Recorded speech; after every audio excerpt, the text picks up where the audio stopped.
जोड़ना है तुझे ऊंचा, परों को खोल के रख। कसौटी वक्त की है, हौसलों को तोल के रख। Good morning. मैं आलोक आप सभी को बेटा कॉम्पिटेटिव क्लासेज के यूट्यूब चैनल पे भारत के number 1 current affair series bullet series में आप सभी का ज़बरदस्त स्वागत करता हूँ। ये डेली करेंट अफेयर सीरीज आपके लिए काफ़ी बेहतर है। अगर जो है आप सभी अगर इस करेंट अफेयर्स को फॉलो नहीं कर रहे हैं तो कोशिश करें कि डेली इस चैनल को फॉलो करें। इससे आपका पूरा करेंट बेहतर होगा। आगामी जो भी आने वाली परीक्षाएं हैं उसमें आप बेहतर कर सकते हैं, ये मेरा दावा है आप सभी से। जैसे कि आपके पास बीपीएससी, बिहार एसएससी या फिर आपके पास जो है बिहार दरोगा से संबंधित बहुत महत्वपूर्ण एग्जाम है, तो उसके लिए आप सभी अपने करंट को बेहतर करें, क्योंकि जो भी कॉम्पिटिटिव एग्जाम होती है उसमें करंट करंट की बहुत महत्वपूर्ण भूमिका होती है। इसलिए आप सभी जो है वो डेली करंट अफेयर सीरीज को फॉलो करते रहें, इससे आपको काफ़ी फ़ायदा होगा, आप एग्जाम को क्रैक कर सकते हैं। तो ये आपकी करेंट क्लासेज है और जो है वो आप आकर अपने तैयारी को बेहतर करें। आज 7 जनवरी के डेली करेंट अफेयर सीरीज हम लोग देखेंगे इस वीडियो में, तो आप देखें और अगर नए हैं तो प्लीज़ क्लास को सब्सक्राइब करें और लाइक शेयर करना ना भूलें। और अगर पीछे की वीडियो नहीं देखें तो सारे वीडियो को देखते रहें, इससे आपको काफ़ी फ़ायदा होगा। आइए हम लोग आज के जो महत्वपूर्ण क्वेश्चन है उसके ओर चलते हैं। तो आज का 1 नंबर प्रश्न है, हाल ही में चर्चा में रहा शमेध शिखर जी मंदिर जो कि झारखंड में है का संबंध किस धर्म से? तो अभी काफी चर्चा में है आपका शमेध शिखर जी मंदिर, जो कि आपका झारखंड के पारसनाथ जगह पे ये स्थित है, काफी चर्चा में है। तो इस मंदिर का संबंध जो है वो किस धर्म से है? तो ध्यान रखेंगे ये मंदिर का संबंध जो है वो जैन धर्म से है, यानी कि इसका आंसर बी नंबर होगा। रहा बात कि जो है ये चर्चा में क्यों है, तो ध्यान रखेंगे कि अभी जो है ये इस टेम्पल के लेकर काफ़ी विवाद हो रहा है। जैसे अभी एक झारखंड सरकार के द्वारा आदेश जारी किया गया और उसमें कहा गया कि समेध शिखर जी सहित पारसनाथ पर्वत को टूरिस्ट एक्टिविटी के लिए विकसित किया जाएगा, जिसके बाद जैन समुदाय के लोग इस फैसले का विरोध करने लगे और यह विरोध धीरे धीरे क्या हुआ कि पूरे देश में फैलने लगा। तो इसलिए काफ़ी चर्चा में आ गया है आपका समेध शिखर जी मंदिर। तो ध्यान रखेंगे इस मंदिर का संबंध जो है वो जैन धर्म से और ये झारखंड के अंदर स्थित है। तो ये सारे पॉइंट को आप ध्यान रखेंगे।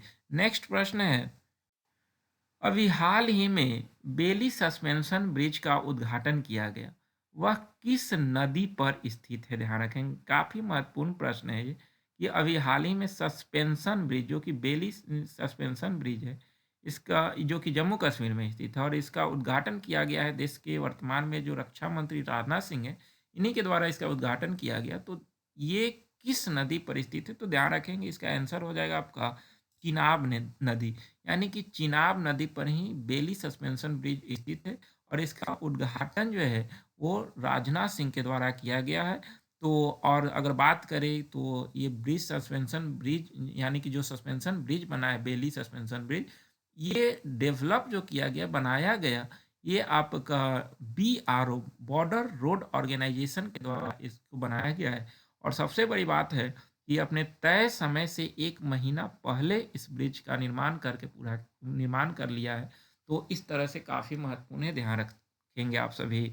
नेक्स्ट प्रश्न है, हाल ही में केंद्रीय मंत्री डॉक्टर जितेंद्र सिंह ने national genome editing and training centre का उद्घाटन कहाँ किया है? तो ध्यान रखेंगे केंद्रीय मंत्री जो अभी जितेंद्र सिंह है वो प्रौद्योगिकी मंत्री हैं, टेक्नोलॉजी मंत्री हैं और इन्होंने आपका national genome editing and training centre का उद्घाटन कहाँ पर किया? तो ध्यान रखेंगे इसका आंसर पंजाब हो जाएगा, यानी कि डी नंबर। पंजाब में इन्होंने national genome editing and training centre का उद्घाटन किया है और साथ ही उन्होंने international conference on food and nutrition security की भी शुरुआत की वहीं से। तो इस तरह से प्रश्न को ध्यान रखेंगे कि कहाँ पर national genome editing and training centre का उद्घाटन प्रौद्योगिकी मंत्री जितेंद्र सिंह ने किया है? तो पंजाब से किया है। अभी वर्तमान में अगर हम बात करते हैं कि पंजाब के मुख्यमंत्री कौन है, तो भगवंत मान है और वहाँ पर आम आदमी पार्टी की सरकार है। नेक्स्ट प्रश्न है, हाल ही में सुनील बाबू का निधन हो गया, इनका संबंध है।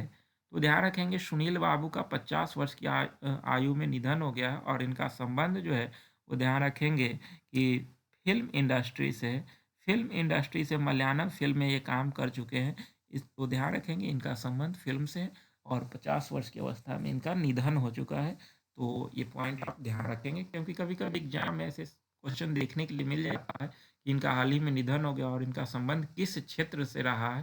तो ध्यान रखेंगे इनका संबंध फिल्म इंडस्ट्री से रहा है। नेक्स्ट प्रश्न है, न्यूयॉर्क फिल्म क्रिटिक्स सर्किट में बेस्ट डायरेक्टर के अवार्ड से सम्मानित किया गया। तो न्यूयॉर्क फिल्म क्रिटिक्स सर्किल में ध्यान रखेंगे, न्यूयॉर्क फिल्म क्रिटिक्स सर्किल में बेस्ट डायरेक्टर के अवार्ड से सम्मानित किसे किया गया है। तो ये काफ़ी महत्वपूर्ण प्रश्न बन जाता है। जो तो ध्यान रखेंगे कि यह पुरस्कार जो है वो एस राजामौली को आर के लिए दिया गया है। ध्यान रखेंगे न्यूयॉर्क फिल्म क्रिटिक्स सर्कल ने एस राजामौली को बेस्ट डायरेक्टर अवार्ड से सम्मानित किया है। ध्यान रखेंगे राजमौली को यह अवार्ड जो है वो आर मूवी के लिए दिया गया है। तो इनका जो मूवी है आर काफ़ी जो है वो ख्याति हासिल किया है। तो इस तरह से ये पश्चिमी देशों ने कई अवार्ड जीते और इसी में जो है भारत की तरफ से एस राजामौली को आर मूवी के लिए बेस्ट डायरेक्टर के अवार्ड से सम्मानित किया गया है न्यूयॉर्क फिल्म क्रिटिक्स सर्किल में। तो ये पॉइंट को आप ध्यान रखेंगे। नेक्स्ट प्रश्न है, तो आपके लिए एक लाइन, लाखों ठोकरों के बाद भी, लाखों ठोकरों के बाद भी संभलता रहूंगा, गिरकर फिर से उठूंगा और चलता रहूंगा। तो अगर लाख ठोकर भी आपको लगे तो अपने आप को आप संभाल लीजिए। गिरकर फिर से उठूंगा और चलता रहूंगा, तो जब तक मंजिल की प्राप्ति नहीं होगी तब तक मैं चलता रहूंगा और अपने मंजिल को हासिल करने के लिए लड़ता रहूंगा। तो इस उद्देश्य से आप आगे बढ़े। अगर हम मानते हैं कि हम एक एग्ज़ाम दिए, 2 एग्ज़ाम दिए, 3 एग्ज़ाम दिए, मेरा जो है एग्ज़ाम क्रैक नहीं हो रहा है, तो इससे आप हार नहीं माने। आप फिर से एक बार उठे और फिर से अपने लक्ष्य की ओर दौड़े। अंततः एक दिन ऐसा होगा कि आप सफल हो जाएँगे। अगर जो है कोई भी इंसान है, कोई भी व्यक्ति है, अगर उसको एक जो है वो पत्थर दे दिया जाए, एक पहाड़ दे दिया जाए, तो उस पहाड़ पर अगर मानते हैं कि वो जो है वो 99 चोट मारता है, फिर भी वो नहीं टूटता है। लेकिन जैसे ही उस पर 100वां चोट का प्रहार करता है तो वो टूट जाता है। तो क्या उसको जो है वो 100वां चोट काम आया? उसके पहले जो भी 99 चोट मारा था वो काम नहीं आया। बिल्कुल जो है पहले से वो जो 99 चोट उस पे मारा था, उससे वो चट्टान जो था, पर्वत जो था, वो कमज़ोर हुआ और इस तरह से उस पे जैसे ही 100वां चोट पड़ा, वो टूट कर बिखर गए। तो उसी तरह से अगर हम मानते हैं कि आप अगर 5 एग्ज़ाम दिए, 10 एग्ज़ाम दिए, आप एग्ज़ाम को क्रैक नहीं कर पाए, तो वो आपका अनुभव बढ़ रहा है। आने वाला समय में जो भी आप एग्ज़ाम देंगे, तो वो आपका पीछे का जो भी एग्ज़ाम था, उससे आपको अनुभव मिला है और देखिए कि आप आगे वाला एग्ज़ाम में बेहतर कर सकते हैं। लेकिन इसके लिए कि आपको जितना जो है आपको हार हुआ है, जितना एग्ज़ाम में आप असफल हुए हैं, उससे आप सीखें कि हम में कहाँ पे कमी है, कहाँ पे हम अपने आप को सुधार करें। तो इस तरह से आप जो है बेहतर कर सकते हैं और आने वाला समय में आप भी जो है एक ऐसा चोट मारेंगे कि आपका एग्ज़ाम क्रैक हो जाएगा और आप अपने लक्ष्य तक जो है अपने पहुँच सकते हैं। तो बिल्कुल इसी तरह से अगर जो है वो ठोकर लगे भी तो अपने आप को सँभाल लीजिए और गिरिए फिर भी उठिए और अपने पथ पर चलते रहिए जब तक मंजिल आपको ना मिले। तो इस उद्देश्य से आप आगे बढ़े तो जो है आपको कोई नहीं रोकेगा, क्योंकि मैं एक ही लाइन आपसे कहता हूँ कि दुनिया के सबसे शक्तिशाली व्यक्ति आप ही हैं। आप अगर ठान लेंगे कि हमें ये करना है तो दुनिया की कोई भी शक्ति आपको रोक नहीं सकती है, क्योंकि दुनिया के सबसे शक्तिशाली इंसान आप ही हैं। तो बिल्कुल इस उद्देश्य के साथ आप आगे बढ़ें और अगर नए हैं तो प्लीज़ क्लास को सब्सक्राइब करें और बेल आइकन को दबाएँ। इससे जो है आपका जो भी नोटिफ़िकेशन रहेगा वो सब मिल जाएगा। आप पीछे के भी वीडियो देख सकते हैं, जो भी पॉलिटी का स्पेशल वीडियो गया है, जो 28 वीडियो आपको प्लेलिस्ट में मिल जाएगा इस चैनल पे। तो आप सभी देखें, उसे रिकॉल करते रहे, इससे आपका पूरा जो है वो पॉलिटी क्लियर हो जाएगा। अभी स्पेशल जो है ज्योग्राफी सीरीज चल रहा है, आप सभी उसे भी फॉलो कर सकते हैं, इससे आपका तैयारी काफ़ी बेहतर हो जाएगा। तो बिल्कुल उम्मीद करता हूँ कि आप सभी जो है वो अपने तैयारी के लेकर जो है काफ़ी तत्पर हैं और जो है आप अब सफल होंगे, आपको कोई नहीं रोकेगा। आइए जो नेक्स्ट प्रश्न है उसको हम लोग देखते हैं।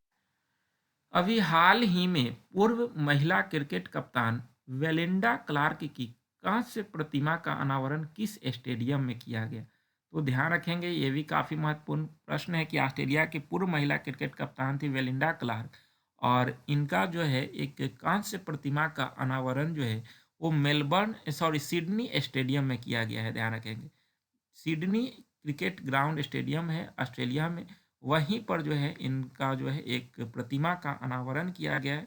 तो इस तरह से जो है वो ध्यान रखिएगा कि ये पहली ऐसी महिलाएं हैं जिनका जो है वो प्रतिमा का ग्राउंड के अंदर अनावरण किया गया है। तो ये ध्यान रखेंगे, काफ़ी महत्वपूर्ण प्रश्न है। नेक्स्ट प्रश्न है, अंतर्राष्ट्रीय कोलकाता पुस्तक मेला। अंतर्राष्ट्रीय कोलकाता पुस्तक मेला जो कि 46वां है, ये मेले का थीम देश कौन होगा? तो 2023 में अंतर्राष्ट्रीय कोलकाता पुस्तक मेला जो है 46वां है, और इस मेले का थीम देश क्या कौन होगा? तो ध्यान रखेंगे, इसका आंसर जो है वो स्पेन हो जाएगा, यानी कि स्पेन जो है वो थीम देश होगा। तो ये पॉइंट को आप ध्यान रखेंगे कि 2023 में जो अंतर्राष्ट्रीय कोलकाता पुस्तक मेला होगा उसका थीम देश जो होगा वो स्पेन होगा। वही आपका जो है वो प्रवासी दिवस मनाया जा रहा है, जिसके मुख्य अतिथि गुयाना के राष्ट्रपति हैं। वही हमारे देश में जो है वो 26 जनवरी को गणतंत्र दिवस मनाया जा रहा है, उसमें जो है वो मुख्य अतिथि मिस्र के राष्ट्रपति हैं। तो ये सारे पॉइंट को पीछे भी मैं करा चुका हूँ, इसलिए आप सभी पीछे की वीडियो को रिकॉल करते रहें। तो उम्मीद करता हूँ कि आपका सारा पॉइंट क्लियर होगा। नेक्स्ट प्रश्न है, चुनाव आयोग ने हाल ही में किस राज्य में 90% से अधिक मतदान करने के लिए मिशन 929 शुरू किया है? तो ध्यान रखेंगे, चुनाव आयोग के द्वारा जो है वो मिशन 929 शुरू किया गया है, किस राज्य के लिए, और खासकर उस राज्य में 90% से अधिक मतदान करने के लिए। तो ध्यान रखेंगे, इसका आंसर हो जाएगा आपका 1 नंबर त्रिपुरा। त्रिपुरा के अंदर जो है वो मिशन 929 लॉन्च किया गया है, इसके द्वारा। तो ध्यान रखना है कि आपका ये चुनाव आयोग के द्वारा 90% से अधिक मतदान करने के लिए मिशन 929 शुरू किया गया त्रिपुरा में, क्योंकि पिछला विधानसभा जो हुआ था वहाँ पर देखा गया था कि विभिन्न विधानसभा सीटों पर जो है 89% के लगभग मत हुए थे या उससे कम हुए थे। तो आगे जो है वो उससे बढ़ाने के लिए ये भी देखा गया था कि 91% या उससे अधिक मतदान दर्ज किया गया था लगभग कुछ बूथों पे वहाँ पे। तो वहाँ पर और जो है वो सभी बूथों पर 90% से अधिक मतदान करने के लिए मिशन 929 लॉन्च किया गया त्रिपुरा के लिए, और चुनाव आयोग के द्वारा। चुनाव आयोग के अभी वर्तमान में जो हेड हैं वो राजीव कुमार हैं, ये ध्यान रखेंगे आप सभी। नेक्स्ट प्रश्न है, यूएन पीस कीपिंग मिशन के तहत भारत ने किस शहर में सबसे बड़ी सिंगल यूनिट महिला फोर्स की तैनाती की है? तो ध्यान रखेंगे, अभी भारत ने यूएन पीस कीपिंग मिशन के तहत भारत किस शहर में सबसे बड़ी सिंगल यूनिट महिला फोर्स की तैनाती की है? तो इसका आंसर हो जाएगा आपका अबेई। अबेई के लिए जो है एक सिंगल यूनिट महिला फोर्स की तैनाती की गई है, और खासकर यह भारतीय बटालियन की तैनाती अबोई में इवन पीस कीपिंग कार्यक्रम के तहत की जा रही है। अबेई जो है वो साउथ सूडान और सूडान के बॉर्डर के क्षेत्र में है। ठीक है, तो इस तरह से पहली बार वर्ष 2007 में पश्चिम अफ्रीकी देश लाइबेरिया में यूएन पीस कीपिंग फोर्स के तहत भारतीय महिला सैनिकों की तैनाती की गई थी, लेकिन उसके बाद जो है एक बड़े पैमाने पर देखा जा सके तो अभी जो है भारत ने यूएन पीस कीपिंग मिशन के तहत जो है वो अबेई में एक सिंगल यूनिट महिला फोर्स की तैनाती की है। तो ये पॉइंट को आप ध्यान रखेंगे। नेक्स्ट प्रश्न है, voice of global south summit मेजबानी कौन सा देश करेगा? तो ध्यान रखेंगे, voice of global south summit मेजबानी कौन सा देश करेगा? तो इसका मेजबानी भारत करने जा रहा है। ध्यान रखेंगे, भारत अगले सप्ताह में इसका मेजबानी करने जा रहा है, और इसमें 120 से अधिक देश आमंत्रित किए गए हैं। तो कहीं ना कहीं भारत के लिए गौरव की बात है कि भारत इसकी मेजबानी करने जा रही है। तो इसका आंसर 1 नंबर हो जाएगा। नेक्स्ट प्रश्न है, हाल ही में किस केंद्रीय मंत्री ने Y20 समिट की थीम, लोगो और वेबसाइट लॉन्च किया? तो Y20 यूथ 20 समिट का थीम, लोगो और वेबसाइट जो है वो लॉन्च किया गया है। हमारे वर्तमान में केंद्रीय मंत्री अनुराग सिंह ठाकुर हैं, इन्हीं के द्वारा ये लॉन्च किया गया है। ध्यान रखिएगा 6 जनवरी 2023 को न्यू दिल्ली में इसका लॉन्च जो है वो आपका अनुराग ठाकुर के द्वारा किया गया, और इन्होंने कहा कि Y20 समिट के तहत जो है वो विश्व के सभी युवा युवा नेताएं आगे आएंगे, और इस तरह से जो है वो युवा नेताओं की भागीदारी विश्व के लिए काफ़ी अच्छा संकेत देता है। तो इस तरह से इस पॉइंट को आप ध्यान रखेंगे।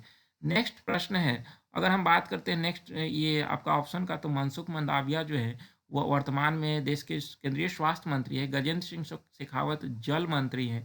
वही ज्योति आदित्य सिंधिया जो हैं वो उड्डयन मंत्री हैं। तो ये चारों पॉइंट को आप ध्यान रखेंगे। नेक्स्ट प्रश्न है, तो आज आपका news analysis of the day में कुछ टेक्निकल प्रॉब्लम की वजह से मैं कुछ नहीं लेकर आया हूँ, तो इसके लिए जो है वो आप सभी इस जो है वो नेक्स्ट वीडियो आएगा उसमें मैं डाल दूंगा, तो इसलिए आपको जो है ज़्यादा ये नहीं, लेकिन पीछे के जो भी न्यूज एनालिसिस देते हैं उस पर आप थोड़ा गौर करेंगे, क्योंकि जो है वो इसमें भी आपके एग्जाम से रिलेटेड कुछ महत्वपूर्ण क्वेश्चन रहते हैं, तो ये सारे पॉइंट को आप देखेंगे। लेकिन आपके लिए सवाल हमारा जवाब आपका जरूर रहेगा। तो पिछला क्वेश्चन था आपका कि वर्तमान में गुजरात के मुख्यमंत्री कौन है? तो अभी हाल ही में हम लोग देखे थे कि गुजरात में विधानसभा चुनाव हुआ था और भूपेंद्र पटेल वहाँ के मुख्यमंत्री फिर से एक बार चुने गए थे। तो इसका आंसर तो लगभग सभी लोगों ने सही किया। तो इसी तरह से आप हर क्वेश्चन का आंसर सही करें, तभी जाकर आप एग्जाम में भी जो है अच्छा करेंगे और एग्जाम को क्रैक करेंगे। नेक्स्ट प्रश्न है आपके लिए आज के लिए कि पुलिस किस सूची का विषय है? तो हम लोग सूची पढ़े हैं जब कॉन्स्टिट्यूशन पढ़ रहे थे, पॉलिटी पढ़ रहे थे, तो पुलिस किस सूची का विषय है, इसका आंसर आप सभी कमेंट बॉक्स में ज़रूर दें। तो आज यहीं तक, फिर मिलेंगे नेक्स्ट वीडियो में, लेकिन आप सभी जितना हो सके क्लास को शेयर करते रहें। बहुत बहुत धन्यवाद आप सभी को।